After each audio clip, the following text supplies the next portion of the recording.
नमस्कार, आप देख रहे हैं टीवी 27 न्यूज। तमाम अहम खबरों के साथ मैं हूं आलोक। प्रधानमंत्री नरेंद्र मोदी 2 दिन के झारखंड और पश्चिम बंगाल के दौरे पर हैं। पहले वो धनबाद पहुंचे और बरवा अड्डा में उन्होंने जनसभा को संबोधित किया। उन्होंने जेएमएम कांग्रेस पर निशाना साधा। वहीं पीएम ने कहा, जेएमएम का मतलब जमकर खाओ। पहले झारखंड में कोयले के ढेर मिलते थे, अब नोट के मिलते हैं। पूर्व सीएम हेमंत सोरेन पर तंज कसते उन्होंने कहा, यहां हो रहे नारों की गूंज जेल तक जानी चाहिए। बता दें कि जमीन घोटाले के आरोप में हेमंत सोरेन जेल में है। सभा स्थल तक पहुंचने के दौरान पीएम मोदी ने रोड शो किया। इससे पहले पीएम ने धनबाद के सिंदरी में हल कारखाने को देश को समर्पित किया, जहां पीएम ने सभा को संबोधित करते हुए कहा, मैंने हल कारखाने को शुरू करने का संकल्प लिया था। यह मोदी की गारंटी थी और आज ये गारंटी पूरी हुई। मैं 2018 में इस फर्टिलाइजर प्लांट का शिलान्यास करने आया था।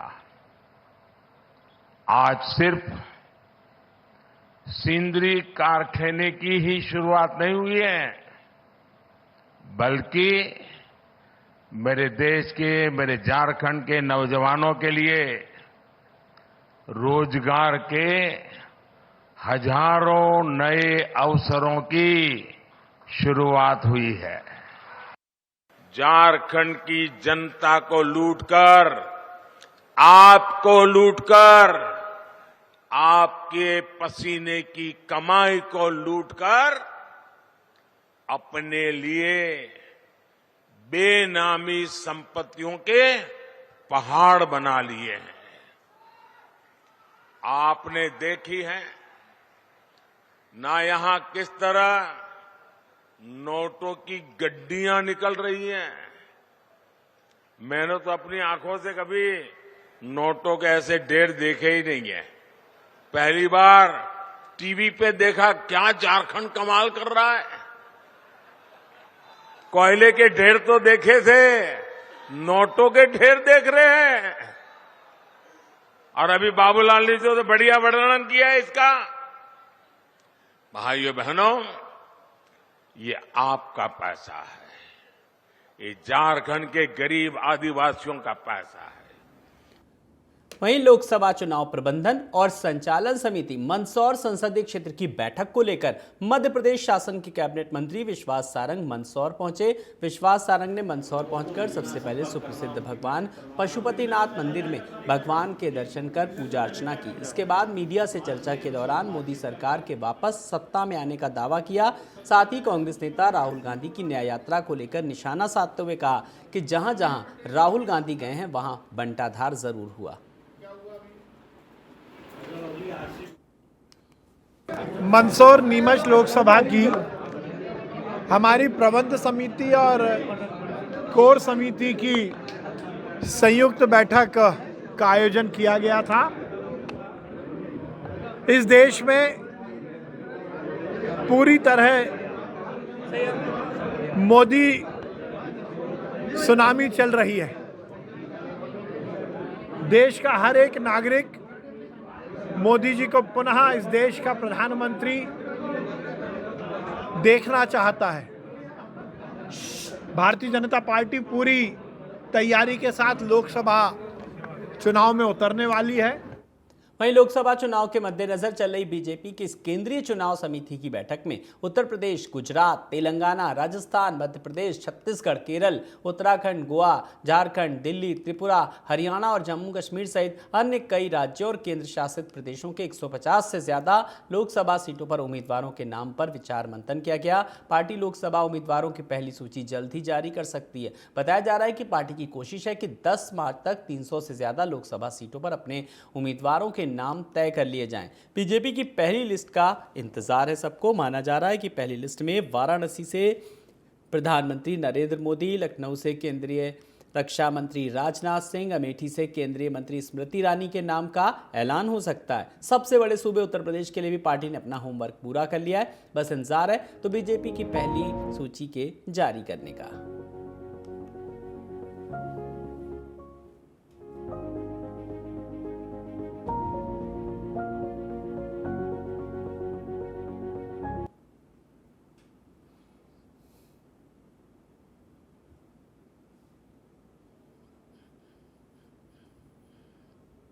तो यूपी में बीजेपी के संभावित बड़े चेहरों की बात करें तो वाराणसी से प्रधानमंत्री नरेंद्र मोदी, लखनऊ से केंद्रीय रक्षा मंत्री राजनाथ सिंह। तो वाराणसी से प्रधानमंत्री, लखनऊ से केंद्रीय रक्षा मंत्री राजनाथ सिंह।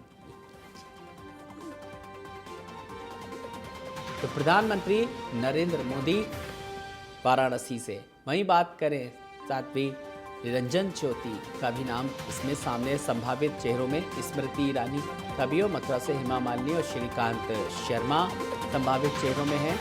और वहीं वाराणसी से प्रधानमंत्री नरेंद्र मोदी। तो ये बीजेपी के संभावित बड़े चेहरों की बात करें तो लखनऊ से केंद्रीय रक्षा मंत्री राजनाथ सिंह के साथ साथ वहीं अमेठी से स्मृति ईरानी, मुजफ्फरनगर से संजीव बालियान, मथुरा से हेमा मालिनी और श्रीकांत शर्मा, आजमगढ़ से दिनेश लाल यादव, बुलंदशहर से भोला सिंह, मुरादाबाद से जफर इस्लाम, रामपुर से घनश्याम सिंह लोधी और नकवी, आगरा से एसपी सिंह बघेल, एटा से राजवीर सिंह, फर्रुखाबाद से मुकेश राजपूत, वहीं फतेहपुर से निरंजन ज्योति, फतेहपुर सीकरी से राजकुमार चाहल, चंदौली से महेंद्र नाथ पांडे, महराजगंज से पंकज चौधरी और अंबेडकर नगर से रितेश पांडे, तो अयोध्या से लल्लू सिंह, बस्ती से हरीश द्विवेदी, सहारनपुर से राघव लखनपाल, कन्नौज से सुब्रत पाठक और अलीगढ़ से सतीश गौतम के नाम शामिल हैं। ये संभावित नाम हैं जो शामिल हो सकते हैं। इनके नाम सामने लिस्ट में, पहली लिस्ट में आ सकते हैं।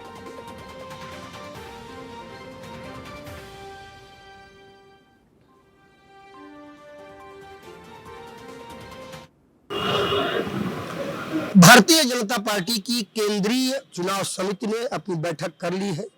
उत्तर प्रदेश के मुख्यमंत्री योगी आदित्यनाथ, दोनों उप मुख्यमंत्री ब्रजेश पाठक एवं केशव मौर्य, प्रदेश अध्यक्ष भूपेंद्र चौधरी तथा उत्तर प्रदेश के प्रभारी बनाए गए विजयन पांडा उस बैठक में मौजूद रहे। बैठक प्रधानमंत्री मोदी के नेतृत्व में, प्रधानमंत्री नरेंद्र मोदी के नेतृत्व में भारतीय जनता पार्टी के राष्ट्रीय अध्यक्ष जगत प्रकाश नड्डा और अमित शाह भी उस बैठक में मौजूद थे और केंद्रीय चुनाव कार्य समिति के अन्य सदस्य भी बैठक में रहे। उत्तर प्रदेश पर मंथन हो चुका है और कहा जा रहा है कि बहुत ही जल्द आज शाम को, देर शाम को या शाम से पहले उत्तर प्रदेश को लेकर लोकसभा कैंडिडेट्स की, लोकसभा चुनाव के प्रत्याशियों की पहली सूची आ सकती है। पहली सूची कभी भी जारी हो सकती है। भारतीय जनता पार्टी के उत्तर प्रदेश कार्यालय में भी चुनावी मोड में काम लोग कर रहे हैं। यहाँ कार्यालय के जो भी पदाधिकारीगण हैं वो लगभग चुनावी मोड में आ चुके हैं। उन्होंने अपने प्रदेश अध्यक्ष के कहने पे, महामंत्री संगठन के कहने पे, जो कि यहाँ पर उत्तर प्रदेश भाजपा को लीड कर रहे हैं, प्रदेश अध्यक्ष भूपेंद्र सिंह चौधरी और महामंत्री, प्रदेश संगठन महामंत्री धर्मपाल सिंह, इन सब के नेतृत्व में भारतीय जनता पार्टी की मशीनरी ने अपना काम पूरा कर लिया है। और कहा जा रहा है कि सबसे पहले बहुत जल्द उत्तर प्रदेश के मंत्रिमंडल का भी विस्तार होगा।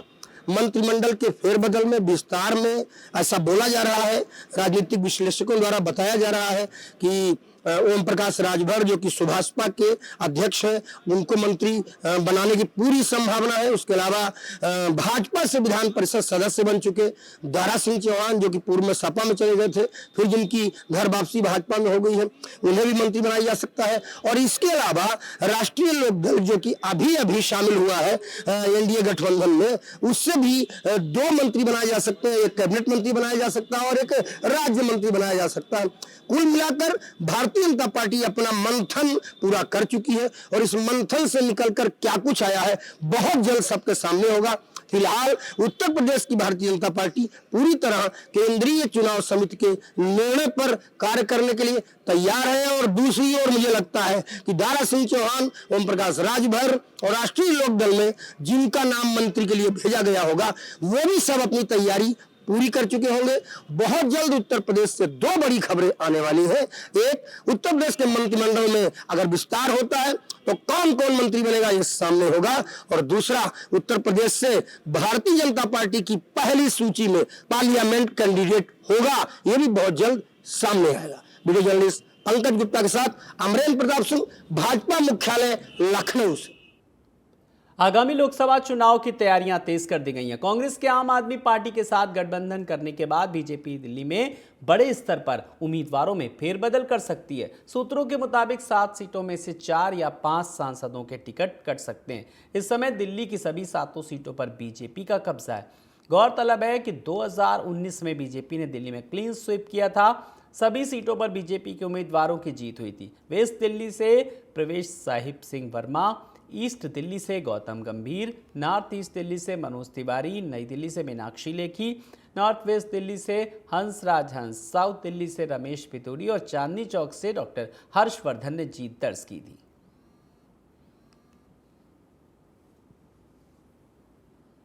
तो दक्षिण दिल्ली से रमेश पिथौड़ी, दिल्ली में बीजेपी के संभावित चेहरे दक्षिण दिल्ली से रमेश पिथौड़ी, वेस्ट दिल्ली से प्रवेश वर्मा, वहीं नॉर्थ ईस्ट दिल्ली से मनोज तिवारी, तो नॉर्थ ईस्ट दिल्ली से मनोज तिवारी और दुष्यंत गौतम। तो ये दिल्ली में बीजेपी के संभावित जो बड़े चेहरे हैं वो।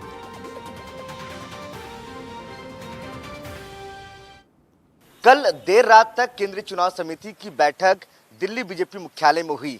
इस बैठक में देश के प्रधानमंत्री नरेंद्र मोदी, राष्ट्रीय अध्यक्ष जेपी नड्डा, गृह मंत्री अमित शाह और रक्षा मंत्री राजनाथ सिंह के अलावा तमाम केंद्रीय चुनाव समिति के मेंबर भी इस बैठक में मौजूद थे। करीबन 4 घंटे तक ये मंथन चला है। रात 10:30 से लेकर 3:30 बजे तक इस बैठक में तमाम करीबन 17 राज्यों के लोकसभा सीटों को लेकर चर्चा हुई है और बीजेपी मुख्यालय में तमाम बड़े नेता मौजूद थे और बताया जा रहा है कि करीबन 150 से ज्यादा सीटों को लेकर चर्चा हुई है।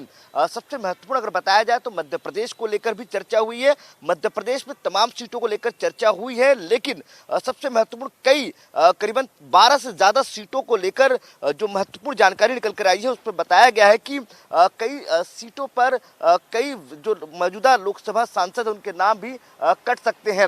उसके अलावा अगर देखा जाए तो कई चर्चित चेहरे हैं।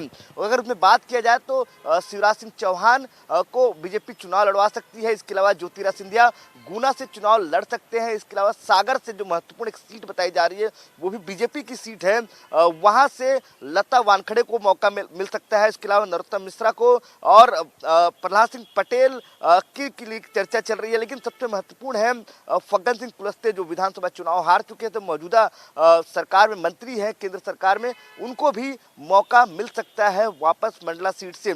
इसके अलावा छत्तीसगढ़ की बात की जाए तो छत्तीसगढ़ में 11 सीटें हैं। 11 में से 9 सीटें भारतीय जनता पार्टी के खेमे में हैं। उसमें बताया जा रहा है कि एक सीट जो दुर्ग की है उसमें विजय बघेल को मौका मिल सकता है और बाकी तमाम सीटों पर नए लोगों को मौका मिलेगा। तो कहने के बीजेपी ने तमाम सीटों पर चर्चा कर ली है, लेकिन अब बताया जा रहा है कि आज या कल में करीबन जो 150 सीटों पर चर्चा हुई है उन सीटों के नामों की घोषणा बीजेपी प्रेस कॉन्फ्रेंस के थ्रू बहुत जल्द कर सकती है। लगातार बीजेपी जो लक्ष्य है 370 पार का, उसकी लगातार बैठकों का दौर जारी है। कल के जो मंथन से जो निकल कर आया है उसका इंतजार तमाम लोग कर रहे हैं कि क्या किन किन नामों को लेकर चर्चा हुई है और कौन कौन से नाम निकल कर आते हैं लिस्ट में। कैमरामैन शमशाद के साथ पंकज वानखड़े, टीवी 27, नई दिल्ली।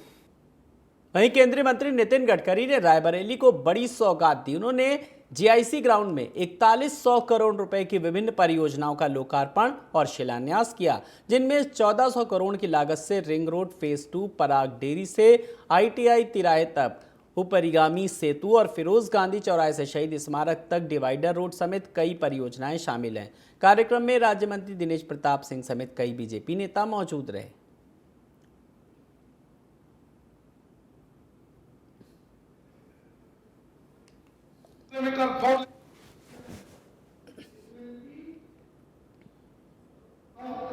गोसाईगंज में 148 करोड़ की लागत से 6 किलोमीटर 4 लेन, गंगागंज में 180 करोड़ की लागत से 6 किलोमीटर 4 लेन और हैदरगंज में 213 करोड़ की लागत से 9 किलोमीटर 4 लेन बाईपास बनाया जाएगा।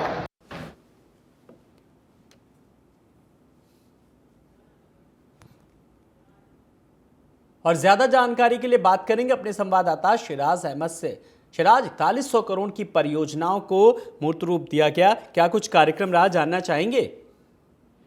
बिल्कुल आलोक, आपको बता दें जिस तरह से देखा जाए कि रायबरेली पहुंचे केंद्रीय भूतल परिवहन मंत्री नितिन गडकरी के द्वारा आज रायबरेली को बड़ी सौगातें दी गई, जिसमें 41,000 करोड़ की जो सौगातें हैं वो रायबरेली को मिली है। रायबरेली जो है सांसद सोनिया गांधी का संसदीय क्षेत्र है, कहने के लिए वीवीआईपी जिलों में शुमार होता है। वहां पर जो भारतीय जनता पार्टी की निगाहें टिकी हैं इस बात को लेकर के टिकी है, जैसे कि अमेठी में राहुल गांधी और स्मृति ईरानी के बीच कांटे का मुकाबला देखने को मिला था, जिसमें स्मृति ईरानी की जीत हुई थी। उसी तरह से रायबरेली में भारतीय जनता पार्टी की निगाहें टिकी हैं, जिसको लेकर के लगातार भारतीय जनता पार्टी के जो कद्दावर नेता है, चाहे मुख्यमंत्री योगी आदित्यनाथ रहे हों, जिनका 25 तारीख को दौरा रहा है, नितिन गडकरी जो है सड़क एवं परिवहन मंत्री है, उनका दौरा रहा है, उसको लेकर के लगातार भारतीय जनता पार्टी की जो निगाहें टिकी हैं रायबरेली में टिकी हैं। और लगातार देखा जा रहा है कि भारतीय जनता पार्टी के द्वारा जो विकास कार्य किए जा रहे हैं, उसको लेकर के लगातार इस बात की पुष्टि हो रही कि नहीं, कहीं ना कहीं भारतीय जनता पार्टी रायबरेली में इस बार कांटे की टक्कर रायबरेली में देने के लिए बिल्कुल तैयार है। आपने सही तो कहा ये राजनीति- मिराज कि कांटे की टक्कर साफ तौर पर देखी जा रही है। चलिए नजर रखिएगा। बहुत बहुत शुक्रिया इस तमाम सारी जानकारी के लिए से राजा मैन। वहीं मैनपुरी लोकसभा क्षेत्र में पहुंची डिंपल यादव ने कार्यकर्ताओं के साथ बैठक कर मीडिया से रूबरू हुई। वहीं मीडिया से बातचीत के दौरान वो भाजपा सरकार पर जमकर हमलावर हुई। उन्होंने कहा लोकसभा चुनाव में जनता उनके साथ है, इस चुनाव में जनता भाजपा को सबक सिखाएगी। इस समय भाजपा इंडी गठबंधन की ताकत को महसूस कर रहा है।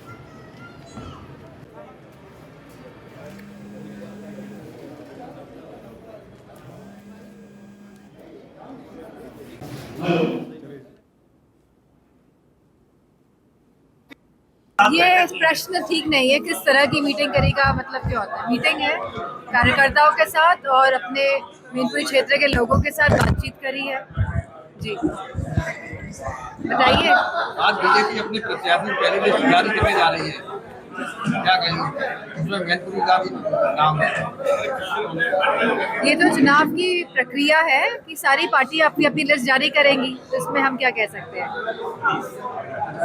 अजय जी को दोबारा सीबीआई का मिलने जा रहा है। वहीं जालौन में पासपोर्ट सेवा केंद्र की स्थापना की गई है। केंद्रीय राज्य मंत्री भानु प्रताप वर्मा ने इसका उद्घाटन किया। इस दौरान सदर विधायक गौरी शंकर वर्मा, पासपोर्ट अधिकारी कनिक शर्मा मौजूद रहे। बता दें कि विदेश मंत्रालय द्वारा लखनऊ जोन में ये 33वां डाकघर पासपोर्ट ऑफिस खोला गया है। इससे लोगों को सहूलियत होगी। अब यहाँ के निवासी बिना किसी भागदौड़ के पासपोर्ट बनवा सकेंगे और घर बैठे ही पासपोर्ट के लिए आवेदन कर सकेंगे। देखिए, देश के यशस्वी प्रधानमंत्री जी ने 2014 के बाद जब सत्ता संभाली थी, उसी के बाद उन्होंने देश में देखा कि ज़्यादा से ज़्यादा पूरे देश भर में 50 से 60 पोस्टों हमारे जो वो हैं पासपोर्ट ऑफिस बहुत कम थे। देश के यशस्वी प्रधानमंत्री ने इसका विस्तार किया और उन्होंने कहा कि हर ज़िले में हम एक पासपोर्ट कार्यालय खोलेंगे, जिससे इस देश की जनता को और जो विदेश जाने वाले हैं, बच्चे शिक्षा ग्रहण करने वाले हैं, उन्हें कहीं इधर उधर ज़्यादा ना भागना पड़े। आज उसी पासपोर्ट विस्तार योजना के अंतर्गत आज हमारा जनपद जालौन में हो रही मुख्यालय पे ये पासपोर्ट कार्यालय खोला गया है। विशेष रूप से मैं कहना चाहूँगा कि धन्यवाद देना चाहता हूँ मैं इस विभाग के जो अधिकारी हैं शर्मा जी और पोस्टमैन प्रभात मिश्रा जी, जो एसएसपी साहब हैं पोस्ट मास्टर के, उन्होंने ये जगह हम लोगों को दी है। इससे यहाँ एक अच्छा सा पासपोर्ट कार्यालय खोला गया है। और अगली खबर शाहजहांपुर से, जहां पर आईटीआई कॉलेज में एबीवीपी कार्यकर्ताओं ने प्राचार्य कक्ष के बाहर जमकर नारेबाजी कर हंगामा किया। हंगामे के दौरान कार्यकर्ताओं और शिक्षकों के बीच धक्का मुक्की हो गई। बता दें कि एबीवीपी कार्यकर्ता कॉलेज में अनियमितता को लेकर के ज्ञापन देने पहुंचे थे। वहीं लाल घाटी पुलिस ने मौके पर पहुंचकर आश्वासन देते हुए मामले को शांत करवाया।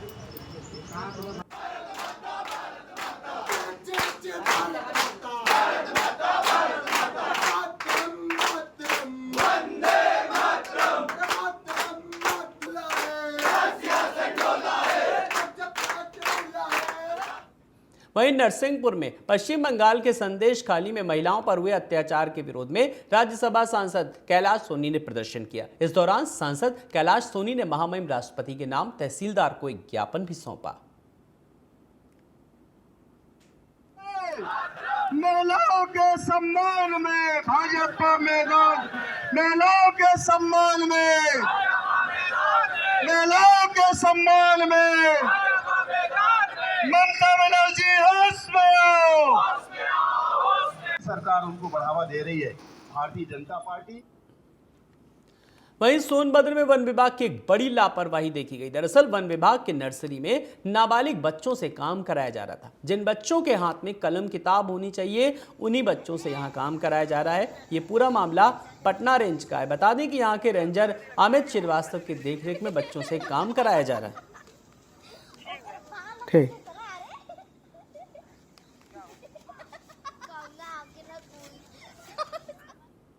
पौड़ी में बस अड्डा बनने के बाद अब नगर पालिका इसके भीतर चल रही फड़फेरी का विक्रेताओं की दुकानों को हटाने जा रही है। दरअसल बस अड्डे के निर्माणाधीन होने के दौरान नगर पालिका ने अस्थायी तौर पर फड़फेरी विक्रेताओं को यहां दुकान चलाने की अनुमति दी थी, लेकिन अब बस अड्डा बनने के बाद विक्रेताओं को कहीं और शिफ्ट किया जा रहा है। बता दें कि फड़फेरी विक्रेताओं के कारण बस अड्डे में यात्रियों को रुकने में काफ़ी मुश्किलें हो रही थी।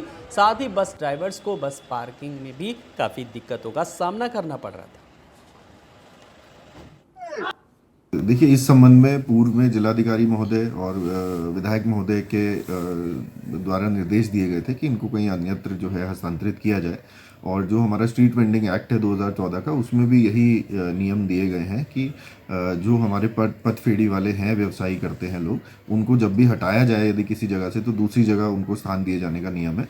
तो इस संबंध में हमारे द्वारा कुछ स्थान चिन्हित करे गए हैं और जो पथफेरी वाले हैं उनसे भी वार्ता की जा रही है। और हम आशा करते हैं कि कुछ ही दिनों में जो हमारे बस अड्डे के अंदर जितने भी फड़फेरी वाले लगे हैं उनको हम अन्यत्र कहीं जगह देने में। इन्हीं खबरों के साथ इस बुलेटिन में इतना ही। नमस्कार।